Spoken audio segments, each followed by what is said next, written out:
7 मे रोजी होणाऱ्या रत्नागिरी सिंधुदुर्ग लोकसभा मतदारसंघासाठी महायुतीचे उमेदवार म्हणून केंद्रीय मंत्री आणि भाजपचे वरिष्ठ नेते नारायण राणे यांनी जबरदस्त शक्ती प्रदर्शन करीत आपला उमेदवारी अर्ज रत्नागिरी येथे निवडणूक निर्णय अधिकारी एम देवेंद्र सिंग यांच्याकडे सादर केलाय।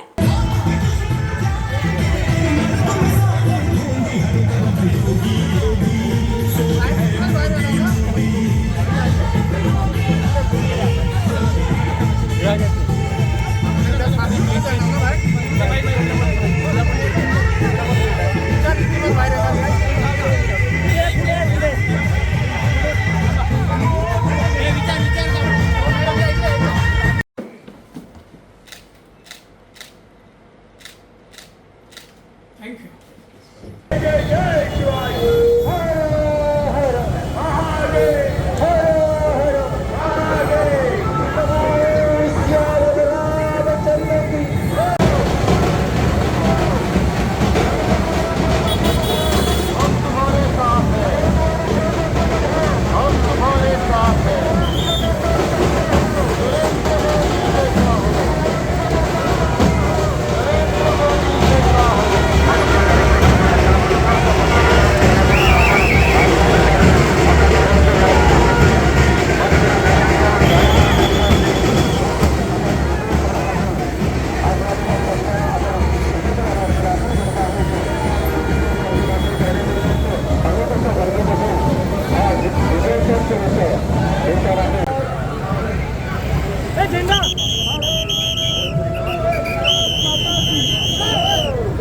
उमेदवारी अर्ज दाखल करण्यापूर्वी महायुतीचे उमेदवार नारायण राणे यांनी गोव्याचे मुख्यमंत्री प्रमोद सावंत, उद्योगमंत्री उदय सामंत, बांधकाम मंत्री रवींद्र चव्हाण, शालेय शिक्षण मंत्री दीपक केसरकर, आमदार शेखर निकम, उद्योजक किरण सावंत, आमदार नितेश राणे, माजी खासदार निलेश राणे, सौ नीलम राणे यांच्या उपस्थितीत मारुती मंदिर ते जयस्तंभापर्यंत भव्य मिरवणूक काढून जोरदार शक्ती प्रदर्शन केले।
जरा सोन सोन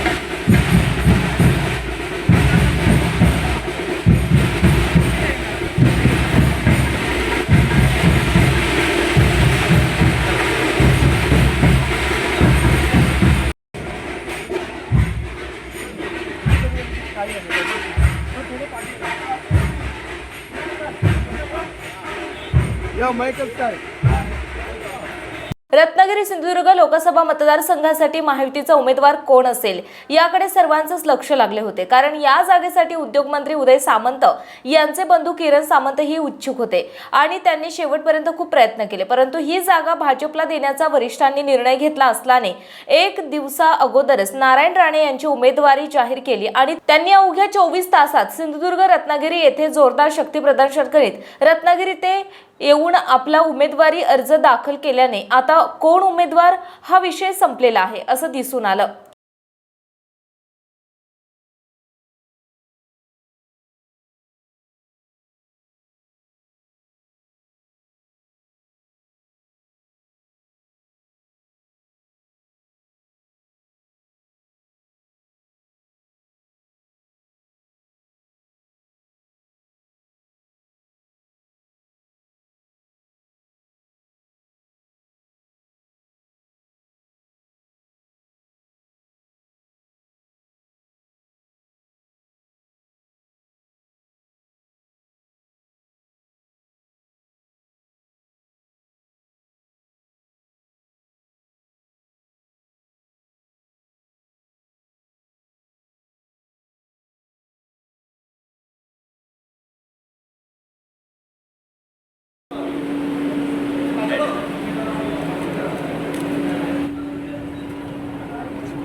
हॅलो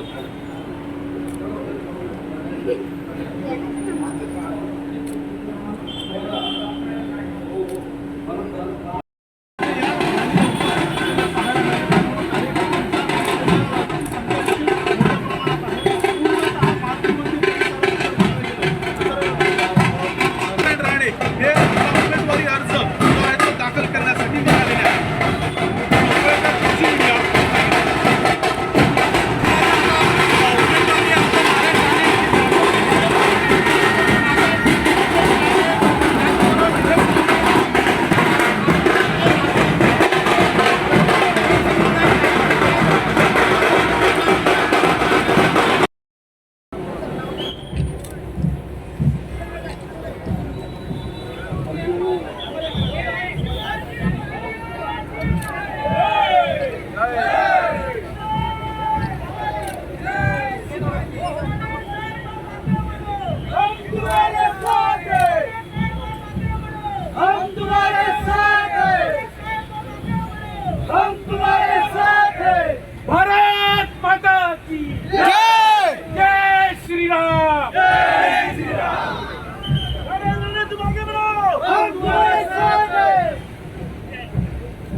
रत्नागिरी सिंधुदुर्ग लोकसभा मतदारसंघात एकूण 6 विधानसभा मतदारसंघ येतात.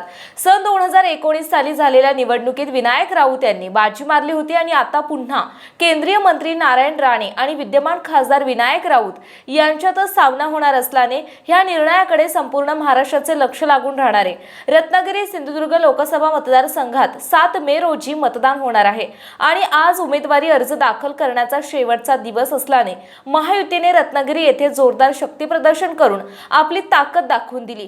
त्यामुळे आता कोण होणार या मतदारसंघाचा खासदार यावर आतापासूनच चर्चा सुरू झाली आहे.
जेव्हा ज्या सत्य होती गावचे भागला त्या सत्य होती मारे किल्ल्यापासून काजरघाटी पण तुझा अधिकार आहे त्या अधिकाराप्रमाणे वैदी भगवती जोगेश्वरी नवलाय पावलाय पुनर्योगेश्वर जम्बुकेश्वर महाराजांच्या आकाराचे त्या ठिकाणी संपूर्ण जेव्हा आता लोकसभा निवडणूक त्या ठिकाणी तोंडावर त्या ठिकाणी आलेली आहे आणि भारतीय जनता पक्षातर्फे नारायण राणे आज तुझ्या चरणाचे सहकुटुंब तुझ्या चरणाचे आलेले आहेत. तुला आपल्या मानाप्रमाणे त्याने आपलं श्रीफळ त्या ठिकाणी पुरवलेलं आहे. हे तू आपलं त्या ठिकाणी मान्य करून घे. राणे घराण्याच्या मूळ पुरुषाची खऱ्याची तलाची जलाची गर्वांनी मालकाची राहत्या ठिकाण मालकीच्या कारणाची समजूत घाल तुमकरांनी त्या ठिकाणी समजूत ठेव.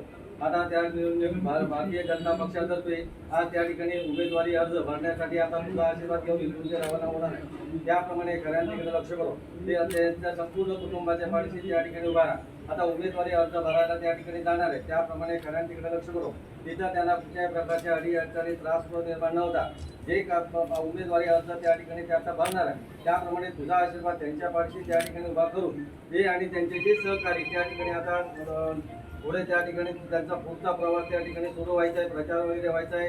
उमेदवारी अर्ज त्या ठिकाणी भरणार आहेत आणि पुढचं जे कार्य त्यांच्याकडे त्या ठिकाणी पूर्ण जाणार आहे त्याप्रमाणे खऱ्यांकडे लक्ष करू. तुमचा संपूर्ण आशीर्वाद त्या राणे कुटुंबाच्या पाठीशी त्या ठिकाणी उभा कर ते आणि त्यांचे सहकार्य यांच्या पाठीशी तुझा आशीर्वाद उभा करू त्यांना तिथं कुठल्या प्रकारची अडीअडचण निर्माण न होता व्यवस्थित तऱ्हेने त्यांचं त्या ठिकाणी संरक्षण झालं पाहिजे आणि तुझ्या आशीर्वादाने त्यांना त्या ठिकाणी भरघोस यश तिथं मिळालं पाहिजे.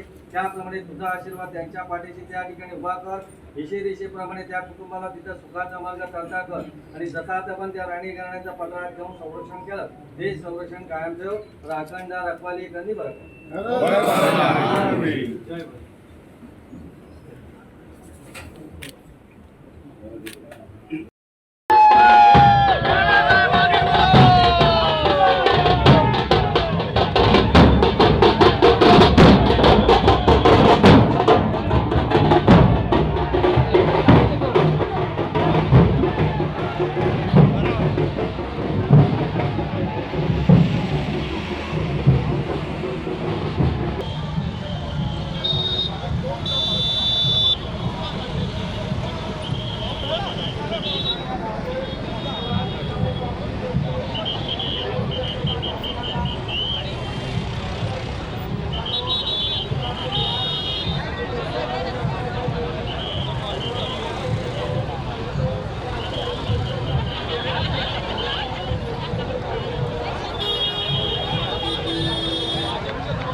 माझी उमेदवारी दाखल करण्यासाठी महायुतीचे सर्व नेते आणि कार्यकर्ते मोठ्या संख्येने उपस्थित राहिल्याबद्दल उमेदवार नारायण राणे यांनी सर्वांचे आभार मानले आणि आपला विजय निश्चित असल्याचं पत्रकारांजवळ बोलताना सांगितले. उमेदवारी ही दाखल केलेली गेलेली आहे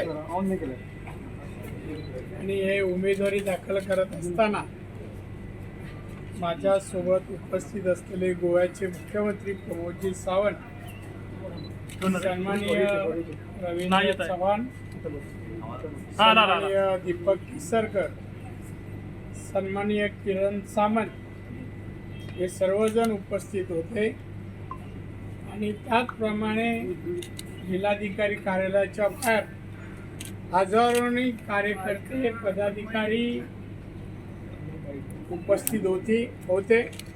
मी सर्वांचा अतिशय आभारी आहे.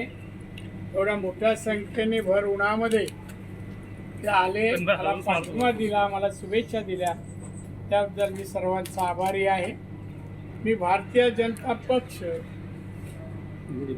आणि सन्माननीय एकनाथजी शिंदे आणि अजित पवार या पक्षाची महाआघाडीचा उमेदवार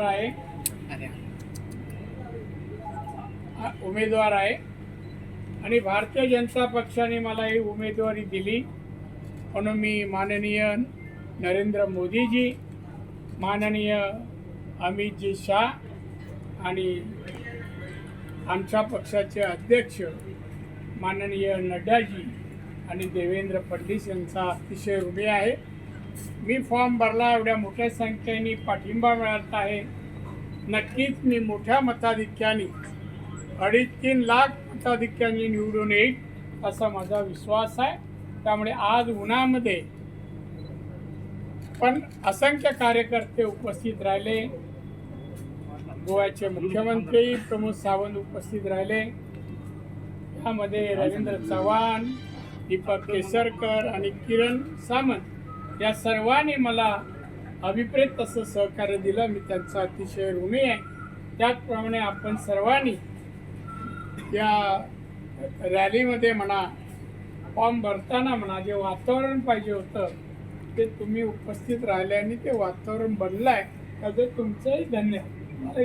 नरेंद्र मोदी हे देशाचे पुन्हा पंतप्रधान व्हावेत म्हणून आपण 4 पावलं मागे आलेलो आहोत असे इच्छुक उमेदवार किरण सामंत पत्रकारांजवळ बोलताना म्हणाले आणि महायुतीचे उमेदवार नारायण राणे यांना विजयी करण्यासाठी आपण सर्व ते प्रयत्न करू असे आश्वासन दिले. मोदींना पुन्हा एकदा पंतप्रधान बनवण्याकरता 400+ आणि महाराष्ट्रामध्ये 45+ हे करण्याकरता मी आणि आमच्या कुटुंबाने बोलून सर्व लोकांकडून मी माघार घेतली. जास्तीत जास्त मताधिक्यांनी नारायण राणेच्या निवडून आणणं हेच ध्येय आहे. विनायक राऊत त्यांनी म्हटलं की आव्हान जर असतं तर लढायला आवडलं असतं, त्यांनी तेवढं आव्हान केलं असतं, तेवढं राणेंचं आव्हान आलं. त्यांनी केलं कॅल्क्युलेशन, त्या कॅल्क्युलेशन म्हणून मी त्याच्या विषयावर भाष्य करू शकतो. तुम्ही माघार घेतले, नाराज आहात? बिलकुल नाराज असतो तर आज आलो ना. पुढचं तुम्हाला काय आश्वासन दिलेलं आहे का? तुमची अपेक्षा आहे का? बिलकुल लोक माझ्यासोबत. भैया, कार्यकर्त्यांना तुमच्या काय संदेश द्या? कार्यकर्त्यांना इलेक्शनला जोरात काम करू, नारायणराव राणे साहेबांना निवडून आणायचे आणि तिचं बळ वाढवायचं, जेणेकरून येणार विधानसभा सुद्धा पुन्हा एकदा महायुतीकडे राहील. अशा पद्धतीने ही सीट जर शिवसेनेला राहिली असती तर बरं असतं असं वाटतं. नक्की राहील तर बरं झालं असतं. कारण बाळासाहेबांचा धनुष्यबाण कोकणामध्ये पूर्वीपासून रुजलेला होता. तसंच मागे पण मुंबई आणि आजूबाजूच्या महानगरपालिका या कोकणावरती अवलंबून, त्यामुळे एक धनुष्यबाणाचा दिला असतं तर आणखी मताधिक्य मालवण आणि पुण्यामध्ये जोपर्यंत आपण संदेश येत नाही. समंदर की गोद में पला है तू, अंगड़ाई लेते ही लहरें शुरू, आज यौवन की मस्ती छोड़, ले चलता हूं तुझे एक नए मोड़, आजा तुझे माँ पुकारे अब, छेड़ देते हैं बीच से कुछ शरारत हंसी, गले लगा ले उसे ए फकीर, इंतजार कर रहा है तेरा तो, चल दे देते हैं उसे फसल की खूबसूरती तो। आजा तुझे माँ पुकारे अब, उन्हें भी देनी है एक नई पहचान। आजा तुझे माँ पुकारे अब। फिनोलेक्स पाइप्स पहुंचाए पानी को अपनी माँ के पास। महाराष्ट्रातील तसेच कोकणातील महत्त्वाच्या बातम्या पाहण्यासाठी कोकण 24 तास न्यूज चॅनलला यूट्यूबवर सबस्क्राईब करा आणि बेल आयकॉन प्रेस करा।